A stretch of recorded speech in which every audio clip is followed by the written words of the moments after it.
I want to start at the point that you were on Mount Everest almost 50 years ago. And I'm wondering, is there any photo evidence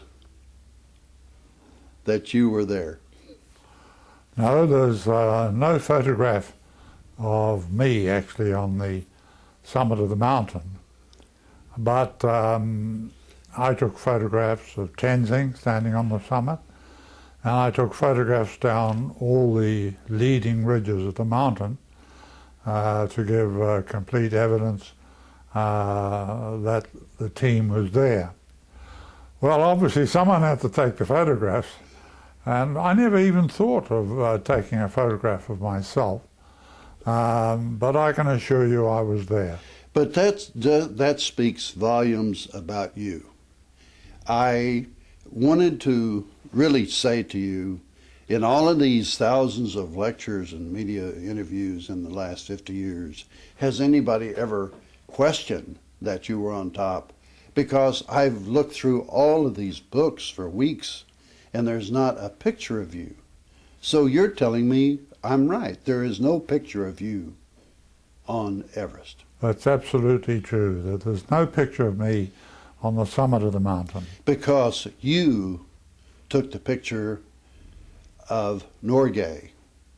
Yeah, the thing was, Tenzing didn't have a camera. And as far as I knew, he may never have taken a photograph in his life. So I just didn't even think of the need for there being a photograph of me. I think it's a little different from the modern day climber who makes good and sure that there's a few pictures of him standing on the summit. The thought really didn't particularly enter my mind. I had a good shot. I took a number of shots of Tenzing with all the flags waving, and then I took those very important shots down all the leading ridges of the mountain, and that satisfied me. I didn't even think about myself. Well, you knew you were there. I knew I was there, and someone had to have taken the photograph. Right. That was me. But I say, Sir Edmund, it speaks volumes about you and your approach to life and to climbing, that you took a picture of Tenzing Norgay on the top of Mount Everest, but you didn't turn around and say, okay, I was here first, take me. You didn't do that, did you? I didn't do that. I think that's great. Did you, remembering back that moment, you had to have some sense that if I step foot on this mountain, it's going to have some measure of fame. I assume you knew that. No, I didn't really. You didn't? I was a country boy really, and a little bit innocent perhaps. And when we stood on top, I realized that mountaineers in general would be quite interested in our success. But I really had no idea that the media and the public would find it all that interesting. I was, obviously a little bit naive about it, but I didn't have that great feeling. It wasn't until I was walking out to Kathmandu that mail runners kept coming in with many telegrams and letters and newspaper cuttings and all the rest of it, that I finally realized that the world had taken quite a lot of interest in our success on the mountain. Before that, I really didn't have too much idea about it. This coincided with the coronation of Queen Elizabeth. Was that at all in Hunt's mind, the leader's mind, or your mind, or was London a million miles away? I would say it might possibly have been in John Hunt's mind, but it was certainly never in my mind. my feeling was that we still had a long way to go. We still hadn't got to the top. We had to give it everything we'd got. The monsoon was approaching, so time was running short. So I just concentrated on getting up the mountain.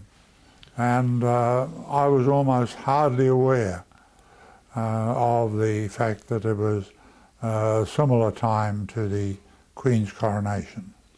You came off the mountain and you were rushed off to London and you were knighted by the Queen.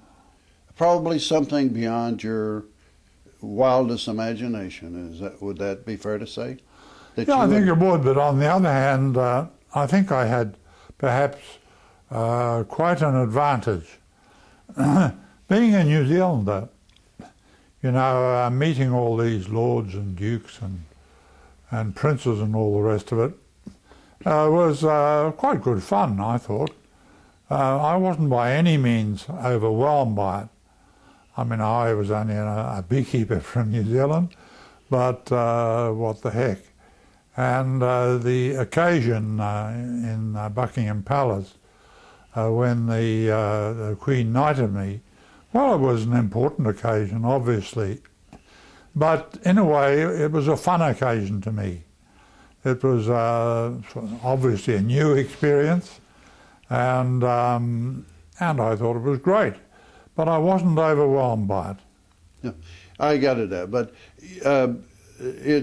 I can see it being fun, but not only did you have the opportunity to meet the royals, but to meet a lot of other interesting people, explorers probably, maybe Sir Peter Scott, I don't know. But there must have been other people at receptions and things that were also interesting to you, were there not? Oh yes, I had, over the years, I had the opportunity to meet a vast variety of famous explorers, famous people, and I enjoyed meeting them, enjoyed listening to them. I'm a pretty good listener, actually, and in general, I didn't do much talking. I let them do the talking, and I just tended to absorb it. But I got a lot of pleasure out of that.